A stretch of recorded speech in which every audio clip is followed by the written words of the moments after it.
Infrastructure development real estate पे काफी ज्यादा फर्क लाता है एंड वो फर्क स्टॉक मार्केट में साफ दिखता है। अगर हम बात करें कि किस तरीके से वो फर्क पड़ता है तो सिंपल है कि जो भी कंस्ट्रक्शन हो रही है आपकी रोड्स, हाईवेज, एयरपोर्ट्स, ब्रिजेस और जो भी फैसिलिटीज हैं और जो इकोनॉमिक ग्रोथ को हेल्प करती हैं, उनसे रियल एस्टेट पर डायरेक्ट इंपैक्ट है। क्यों? क्योंकि जो उसके आसपास की प्रॉपर्टीज होती हैं वो उनके प्राइसेस बढ़ते हैं। आप समझो ना, मान लो अगर एक नया एयरपोर्ट बना या नया हाईवे बना तो उसके आसपास रेजिडेंशियल या कमर्शियल जो एरियाज हैं वहाँ पे प्रॉपर्टीज की डिमांड बढ़ जाएगी एंड डिमांड बढ़ जाएगी तो ऑब्वियसली उनके स्टॉक प्राइसेस बढ़ेंगे। अगर हम बात करें कि इससे रियल एस्टेट के स्टॉक्स पे क्या फर्क पड़ेगा तो सिंपल है ना कि अगर इंफ्रास्ट्रक्चर डेवलपमेंट बढ़ेगी और रियल एस्टेट की डिमांड बढ़ेगी तो ऑब्वियसली रियल एस्टेट के स्टॉक्स में भी इंप्रूवमेंट होगी, इंक्रीज होगा।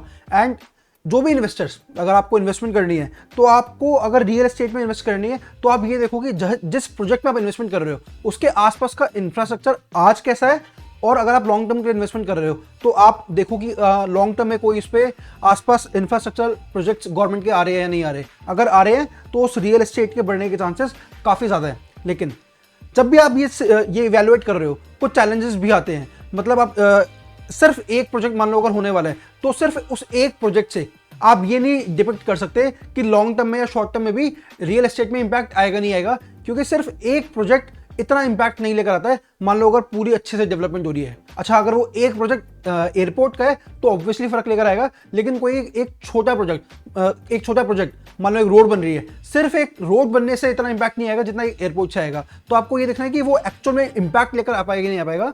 दूसरी चीज, जो ये इंफ्रास्ट्रक्चर डेवलपमेंट होती है इनको बनने में, अब रोड्स बन रही है, एयरपोर्ट्स बन रहे हैं, ये तो है नहीं कि ये 2 महीने में 4 महीने में बन जाते हैं, इनको लगता है टाइम।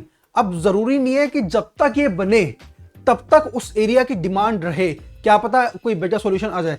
तो लॉन्ग टर्म में इसका ओवरऑल कैलकुलेशन होती है, शॉर्ट टर्म में प्रेडिक्ट करना बड़ा मुश्किल हो जाता है कि शॉर्ट टर्म में आपको इसका इंपैक्ट मिलेगा नहीं मिलेगा, इसका प्रॉफिट मिलेगा नहीं मिलेगा।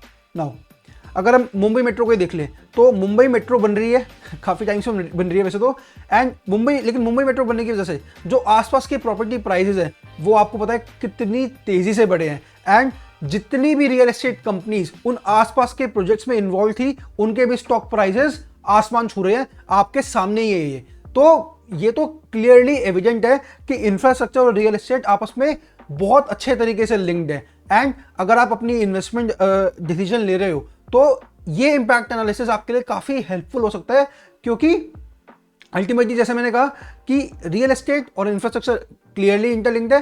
एंड मुंबई मेट्रो का केस आपके सामने है कि किस तरीके से उसने इंपैक्ट करा। लेकिन लॉन्ग टर्म में इंपैक्ट इसका मेजर है, शॉर्ट टर्म में इसका इंपैक्ट देखना थोड़ा सा मुश्किल होता है। और अगर आप सिर्फ 1-2 प्रोजेक्ट को देखोगे तो शायद इंपैक्ट उतना ना हो। तो अच्छे से आप एनालिसिस करो and I can guarantee you कि अगर आप इसको अच्छे से एनालाइज करोगे तो आपके लॉस के चांसेस कम है, प्रॉफिट के चांसेस ज़्यादा है।